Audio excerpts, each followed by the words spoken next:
For millions of years, humanity knew nothing of cities, writing, or agriculture. Before history, there was prehistory, a time when our ancestors relied entirely on nature, on hunting, gathering, and above all, their ingenuity to survive. When we speak of cavemen, we often picture primitive figures dwelling in dark caves, draped in animal skins, and wielding sharp stones. But how accurate is this popular image? Who were these men and women really? How did they live? And what do fossils and archaeological discoveries reveal about them today? This documentary takes us on a journey from the earliest hominids to Neanderthals and Homo sapiens who once shared the planet. A story of struggle, adaptation, and evolution that connects us directly to our deepest roots. Chapter 1: Origins. The story of the so-called cavemen begins long before caves were used as shelter. Around 6 to 7 million years ago in Africa, our earliest ancestors began to diverge from modern primates. Among them, species like Australopithecus afarensis, made famous by the discovery of Lucy, walked upright but still depended heavily on life in the trees. They weren't fearsome hunters, but rather vulnerable prey surviving in a world full of predators. Over millions of years, the genus Homo emerged. Around 2.5 million years ago, Homo habilis crafted the first stone tools, marking the beginning of the so-called Stone Age. These weren't mere objects. They granted access to bone marrow, meat, and new food sources that transformed the human diet and brain. Brain growth wasn't immediate, but gradually hominids developed greater capacity for planning, communication, and cooperation. An evolutionary process that laid the foundation for the true cavemen. Chapter 2: The Use of Caves. Contrary to popular belief, prehistoric humans didn't live exclusively in caves. In fact, they used them mainly as temporary shelters, protection from predators, or as ritual and gathering spaces. Caves preserve archaeological remains because they shield bones, paintings, and tools from the passage of time, hence their strong association with prehistory. Sites like Altamira in Spain or Lascaux in France are prime examples.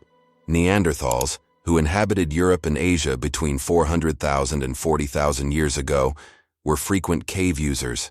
They left behind hearths, animal bones, and even burials that suggest symbolic behavior. But they also built open-air camps with makeshift huts using mammoth bones, wood, and animal hides.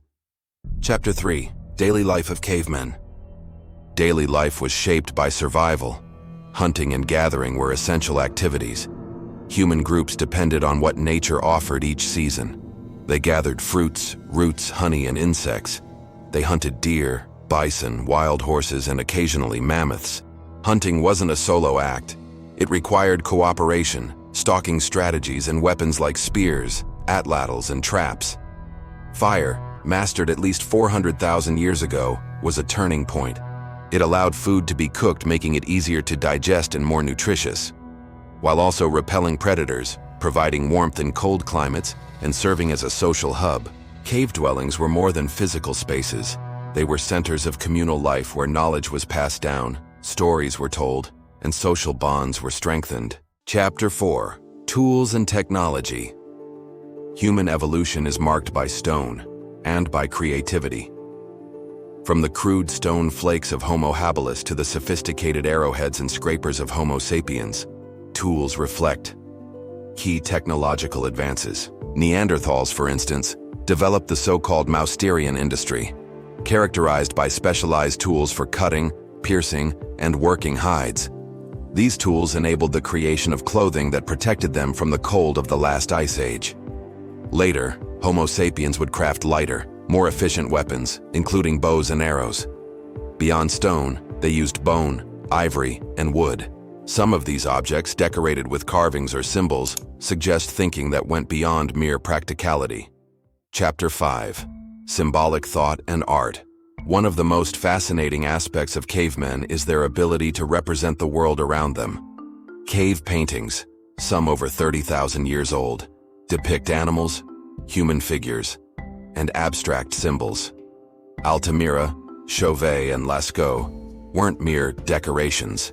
Evidence suggests they served ritual or spiritual purposes, perhaps to ensure hunting success or to connect with the sacred. Rock art shows that these groups possessed imagination, language, and cultural transmission. Personal adornments also appear: shell necklaces, red ochre pigments, and burials with accompanying objects. All of this reveals symbolic thought and possibly beliefs in an afterlife. Chapter 6: Neanderthals and Homo sapiens. Among the most famous cavemen are the Neanderthals. With robust bodies, large cranial capacity, and cold weather adaptations, they inhabited Europe and parts of Asia for hundreds of thousands of years. They were skilled hunters capable of taking down large prey. They crafted tools, cared for the sick and elderly, and likely had complex language. Around 300,000 years ago in Africa, Homo sapiens emerged, our direct ancestors. With highly developed brains and a knack for innovation, they gradually spread across the globe. For thousands of years, Neanderthals and sapiens shared territories. They didn't just compete, they interbred. Today, genetics confirms that nearly all people outside Africa carry between 1% and 3% Neanderthal DNA. The extinction of Neanderthals around 40,000 years ago remains a mystery. Climate change, disease, competition with sapiens, or a mix of factors may have played a role.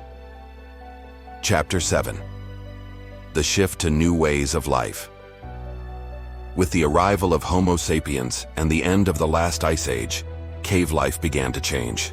New hunting techniques, animal domestication, and eventually the rise of agriculture around 10,000 years ago radically transformed human lifestyles. Caves lost their central role as shelters, yet they remained places of worship, burial, and art for thousands more years.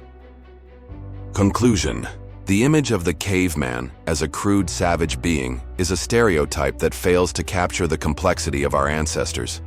They were explorers, artists, inventors, and survivors in a hostile world. Thanks to them, we are here. Caves preserved their traces and allow us to glimpse a distant past that still speaks to us, in every painting, every tool, and every fossil unearthed. The story of cavemen is ultimately the story of all of us, a tale of adaptation, creativity, and resilience that continues to echo in modern humanity. Thank you for watching. Subscribe to see more amazing stories.